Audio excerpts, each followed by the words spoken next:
so this is now going to be part 2 of the finding the stopped contact. Good. Where we hopefully have the dog having a solid behaviour in this. So to get to this point, you need to know that your dog is actually understanding what she's doing here. We're not now guessing. She's not getting frantic, trying to guess what you're doing. She might not always get it right, but they actually have a solid understanding of what that is. So to do that, to make sure, what we want to do is to be able to, good girl, get them on, pause, there. What's that leg doing? Good. Don't always get it right. So what we're going to do from here, pause, is fade out that lure even more. So to start fading out a lure, we just half go, pause, good. So I'm still kind of encouraging her on, but I'm not helping her for that last little bit. Pause, good. So she's not finishing at my hand, she's not, I'm not sort of keeping her in that position, I'm not stopping her there so she doesn't walk off, I'm literally allowing that last bit to happen. Pause. Good. So where we want to go from here is again fade a little bit more. Pause. Good. So these can be really incremental. I've gone from doing this to doing this. You might have to do to here. You might have to go to here.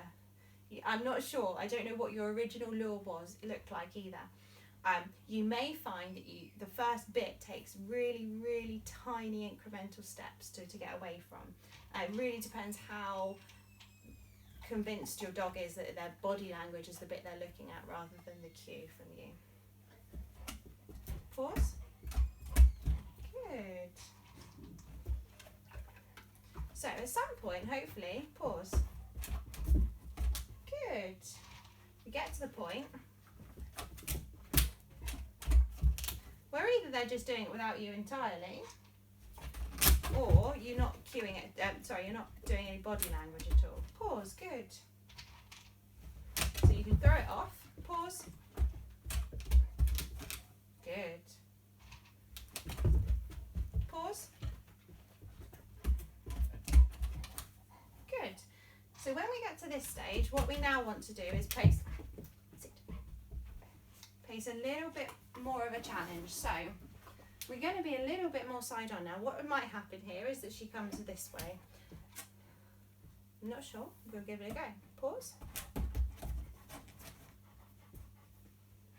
Pause. Good.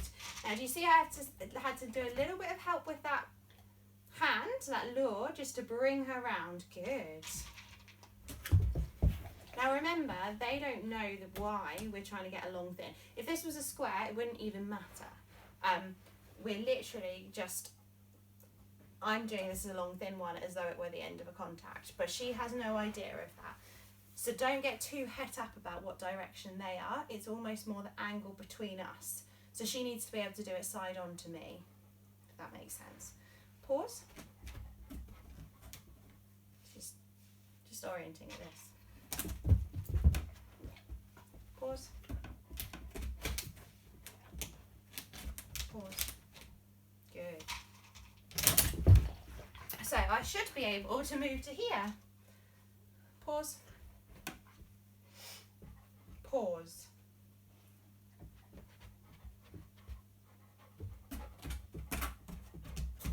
Good. So she had to think about that because my back's to it. This is really strange. It's really strange behaviour, and this is in front of me. So she thinks something should be happening in this area.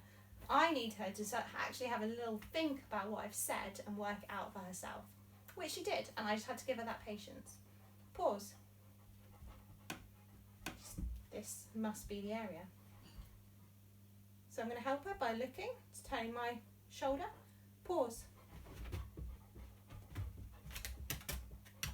Right, fair enough. I mean, she's done the position. Not quite how I was expecting, but never is. Pause. Good. So this is where we know they're actually starting to really understand. So what I'm going to do is, hopefully you'll be able to see this and make it even harder by having it over there, squishing me as far over here as possible, not looking at her directly, and now saying, pause. Good. So at this stage, we now know she really starts to understand what it is that we are asking her to do. Now, it may take you quite a few weeks to get to this point. This is not a normal behaviour, remember. This is not something that we're just taking what they would normally do and sort of putting it on cue. Here we are literally saying, I know this is a weird, uncomfortable position for you, and I know this is something you would never normally decide to go and stand on, but I'm going to ask you to do both, and you're going to do it on cue, and you're going to do it when my back's turned, at a distance. So all of these things are going to be different for them. Where we want to go to next is be able to go pause. No, pause. And know that they're going to wait in that position until we tell them the next thing. This is really the next really important thing. So you may find that even though they understand it, they're so possibly unsure of themselves that they have to have instant knowledge that they got it right. I clicked my finger, she thought I clicked her. We need to get them understanding that they have got it right. So this is again just but being confident, keeping them being optimistic by not getting it wrong. And you can help them by telling them to wait. But it's really important that they learn that this isn't just a position they go into and straight out of, that they actually stop here. That is this part of it, is just stopping in this position, because at that point we know that they're never going to jump over the contact if they're so used to just stopping here and waiting until we say the next thing.